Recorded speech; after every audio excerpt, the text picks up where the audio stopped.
اوس به راشي حدیث چې دا سختي ولې په دې منافقانو نه راځي په دې کافرانو ولې سختي نه راځي پیغمبر دا خبره بیان کړې ده ډېر خلک زموږ نه دا تپوس کوي ما نه په خپله دوه درې پېرې دا تپوس شوی ولې په یو سړی الله مني په الله ایمان دی دین مني په ده تکلیفونه ډېر راځي هغه بېدینه باندې نه راځي واوره ومثل المنافق كمثل الأرزة المجذية د منافق مثال د هغې ونې په شان دی چې هغې ته د صنوبر ونه وایي دا ډېره مضبوطه ونه وي ډېره مضبوطه او د دې د دې ویښ نه ترکول هم راویستی کېږي دا ونه مشهوره ده د شام طرف ته چې کوم ملکونه دي او د لبنان په دې ملکونو کې دا شتي دا ونې دا ډېرې مضبوطې ونې بانتها مضبوطې چې د ویښ نه ترکول راویستی کېږي او بیا د لرګونه خلک لویه فایده اخلي هدې ونې له څه چلی وي منافق دې په شان دی التي لا يصيبها شيء سیلۍ دې ونې ته هېڅ هم نه وایي و چې دا غټه سټه ولاړه وي دې سیلۍ دې ته څه وایي چې غټه ونه وي مضبوطه ونه وي سیلۍ ورته څه وایي لقۍ رړقۍ نه حتی یکون انجعافها مرة واحده پیغمبر صلی الله علیه وسلم وایي چې د هغې راویسته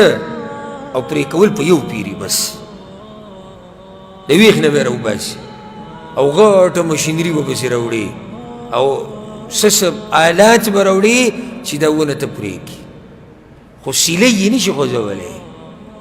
متفق علیه دا حدیث په صحیح بخاري صحیح مسلم کې خیال هم دی د مؤمن او منافق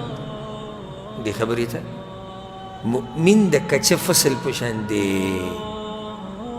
یو طرف ته وړي سیلۍ بل طرف ته وړي منافق د دغه مضبوطې ونې په شان دی چې د سره لقینه په دې سختي نه راشي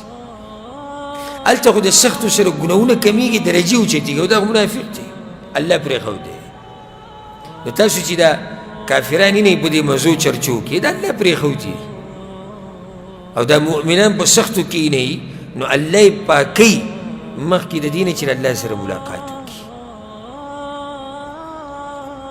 نو چې کله موږ الله ته مخامخ شو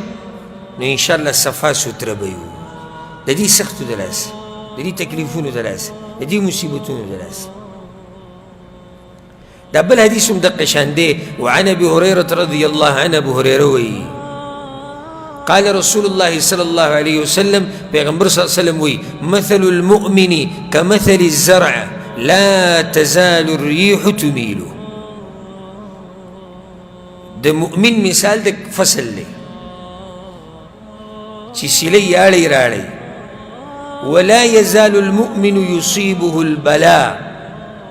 او مسلمان او مؤمن ته به همیشه تکلیفونه راشي دا د پیغمبر خبره ومثل المنافق كمثل شجرة الأرزة التي لا تهتز حتى تستحصد او د منافق مثال هغه د صنوبر د ونې په شان د هغه مضبوطې ونې په شان چې نه خوځي د دې تر دې چې د جړلې نه ویستی شي خلک یې په یو پیر پرېږدي متفق علیه دا حدیث هم په صحیح بخاري صحیح مسلم کې